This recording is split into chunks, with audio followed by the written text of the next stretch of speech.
WPL के इतिहास में 2 सीजन हो चुके हैं और दोनों बार हमें नए नए चैंपियंस मिले हैं। तो क्या इस बार उन्हीं में से कोई चैंपियन बन सकता है या फिर किसी भी नई टीम में वो दमखम दिख रहा है? Let's talk about the WPL 2025।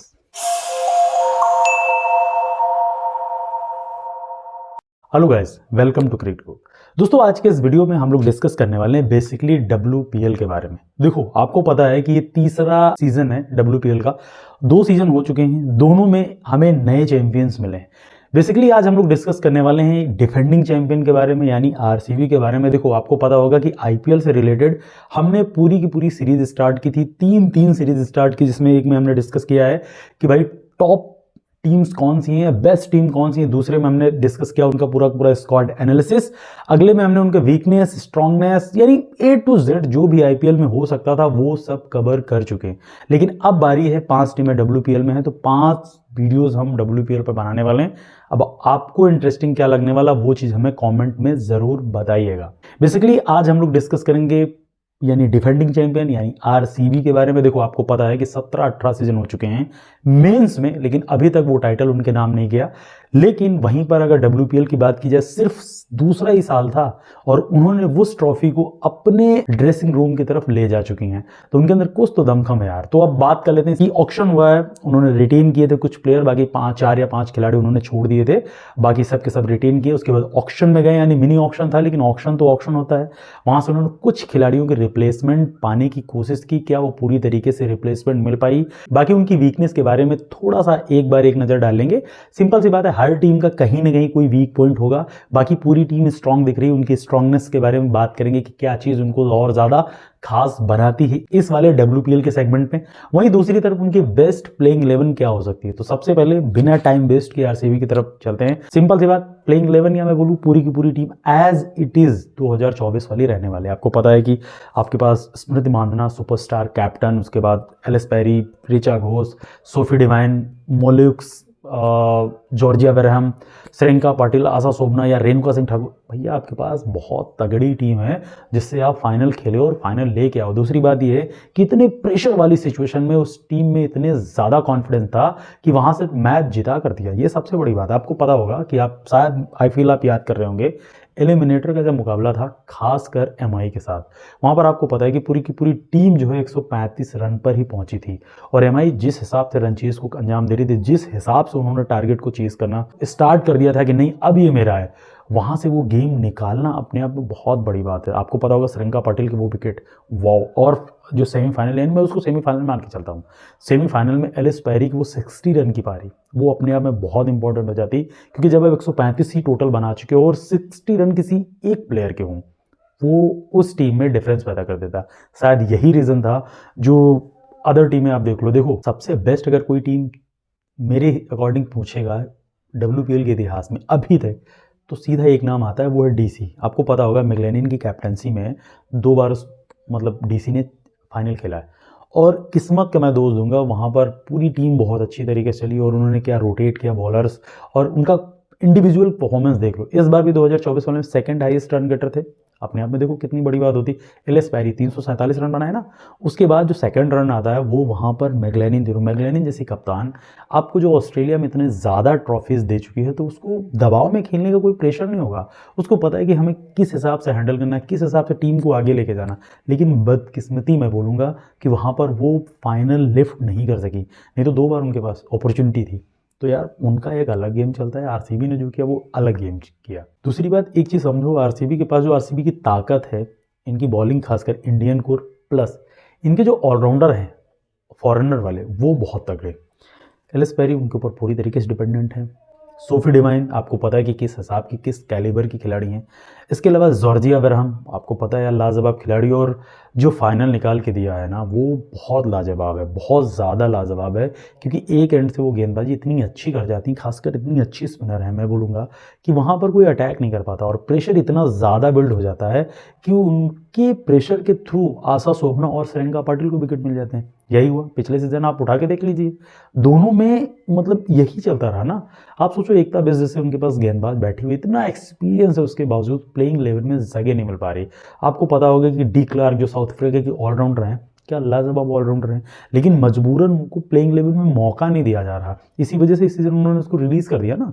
आप ये चीज़ मानना पड़ेगा कि उनके पास जो फॉरनर का कोर सेटअप है वो बहुत ज़्यादा अच्छा है। इसी वजह से शायद वो डिफेंडिंग चैंपियन में बोलूँ या वो चैंपियन साइड है, सिंपल सी लॉजिक है इसमें। क्योंकि एमआई का सेटअप दूसरे हिसाब से, एमआई में इंडियन कोर ज़्यादा है।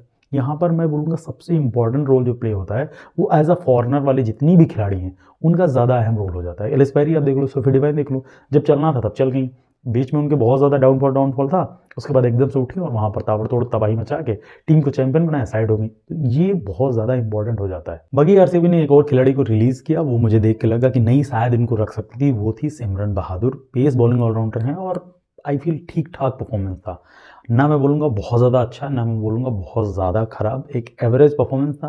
पहली बार आप टीम के साथ जुड़ रहे हो, दूसरी बात इतना ज़्यादा एक्सपीरियंस खेलने का डोमेस्टिक में किसी के पास नहीं होता है, तो मेरे हिसाब से वो परफॉर्मेंस उनको जस्टिफाई करता था और उनको हो सकता है कि रोका जा सकता था, मैं ये बोलूँगा। लेकिन उन्होंने जाने दिया, ठीक है कोई बात नहीं यार, उन्होंने जाने दिया तो क्या ही दिक्कत है, गई तो गई। उसकी जगह पे वो किसको लेके आई हैं, वो लेके आई हैं प्रेमा रावत को 1.2 सीआर में। यार मैंने नाम बहुत देखा है इस मतलब खिलाड़ी का, हमने सेटअप देखा हुआ है, एक दो मैचेस भी देखे हुए, क्योंकि आपको पता होगा आरसीबी का फैन बेस ऐसा है, मतलब ब्लाइंडली ट्रस्टेड वाला फैन बेस है कि वहाँ पर अगर कोई खिलाड़ी सोल्ड आउट हुआ या वो उनकी टीम में आया तो वो दुनिया भर के वीडियोस उनके मिल जाएंगे, और इतना ज़्यादा ट्विटर उठाओगे वहाँ पर मिल जाएंगे, आप इंस्टा उठाओगे वहाँ पर मिल जाओगे, फेसबुक पे मिल जाएंगे, और यूट्यूब पे तो आपको पता ही है कि वो सारे के सारे मिल जाते हैं। तो ये चीज़ बहुत इंपॉर्टेंट हो जाता है। लेकिन मैंने शायद प्रेमा का मैंने वो परफॉर्मेंस देखा और आई फील वो श्रीलंका जैसी कैलिबर की हैं कि अगर उनको मौका मिला तो वो यार मैच अपने दम पर निकाल कर दे देंगी। इसी वजह से मुझे लगा कि नहीं, उनका जो परफॉर्मेंस है या उनका जो प्राइस है वो शायद इस वाले WPL के सेगमेंट में या जब जब स्टार्ट होगा तो उनको हो सकता है कि जस्टिफाई कर दे। देखो एक चीज़ और सिंपल सी बात है, कोई भी टीम जब फाइनल लिफ्ट करती है, लगातार टूर्नामेंट में बहुत अच्छा परफॉर्मेंस करती, वो उनकी बॉलिंग के दम पर करती। आपको पता होगा पर्पल कैप जो विनर है वो श्रीलंका पाटिल हैं, 13 विकेट उन्होंने लिए, आशा शोभना 12 विकेट, सोफी मोनल्यूक्स भैया 12 विकेट। तो जब आपके टॉप 3 बॉलर्स जो हैं वो इतना ज़्यादा कंट्रीब्यूट कर रहे हैं तो भाई कौन सी टीम आपके सामने टिक पाएगी। ये चीज़ सोचने वाला विषय है और ये चीज़ बहुत इंपॉर्टेंट हो जाता है किसी भी टूर्नामेंट में। आप चाहे एक फ्रेंचाइजी लेवल का टूर्नामेंट देख लो या कोई लीग देख लो या आप देख लो कि इंटरनेशनल लेवल पर कोई टूर्नामेंट हो, टीम में बॉलर्स उनको पूरी के तरीके से मतलब कहते गेम में बना के रखते हैं।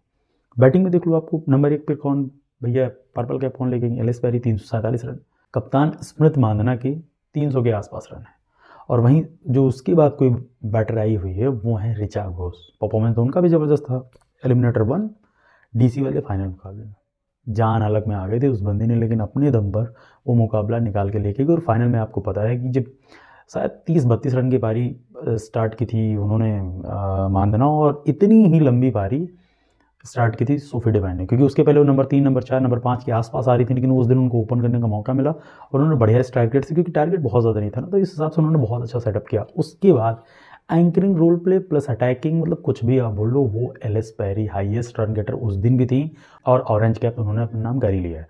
तो ये दिखाता है खिलाड़ी पर इतना ज़्यादा फेथ, और उस खिलाड़ी का अपने आप में कॉन्फिडेंस भी दिखाता है ना कि ठीक है यार, वो दिखाते हैं कि ठीक है मेरे पर टीम डिपेंडेंट, मैं सुपरस्टार खिलाड़ी हूँ, मैं सीनियर खिलाड़ी हूँ, मैं आज अपने दम पर टीम को लेके चलूंगी। तो ये अपने आप में बहुत इंपॉर्टेंट हो जाता है। सबसे पहले स्ट्रांगनेस की बात कर लेते हैं।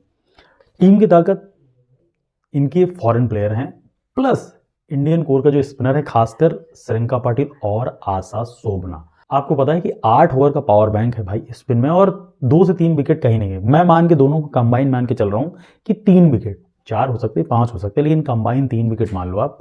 बाकी एलिस पेरी बहुत इम्पैक्टफुल पारी खेलती है, बहुत इम्पैक्ट है उनका, खासकर बॉलिंग बैटिंग फील्डिंग कहीं पे। सोफी डिवाइन जिस दिन चलेंगी सिंगल हैंडेड मैच अकेले निकाल कर ले जाएंगी, या जॉर्जिया बेरहम हो गई या फिर जो है मॉलिक्स हो गई।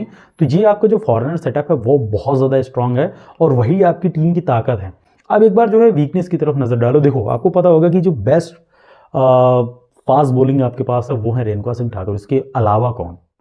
क्योंकि आपके पास कैट ग्रॉस हैं, आप शायद उनको खिला ही नहीं पाओ, क्योंकि यार 4 ही फॉरनर अलाउ हैं। अब आप देख लो, सोफी डिवाइन को आप बाहर कर नहीं सकते, एलिस पेरी के दम पर तो आप वहाँ तक पहुँचे थे, जॉर्जिया बेरहम को आप कर नहीं सकते, और सोफी मोनल्यूक्स को भी उनको हाथ लगाओगे नहीं।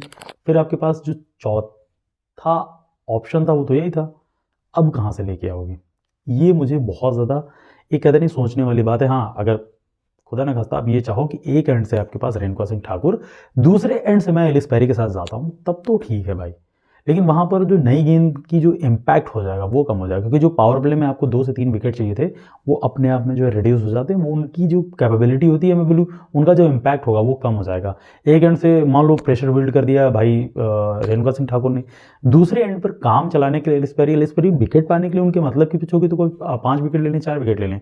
लेकिन अगर उनके मतलब की पिच नहीं, फिर बहुत ज़्यादा मुश्किल हो जाती है उनके लिए।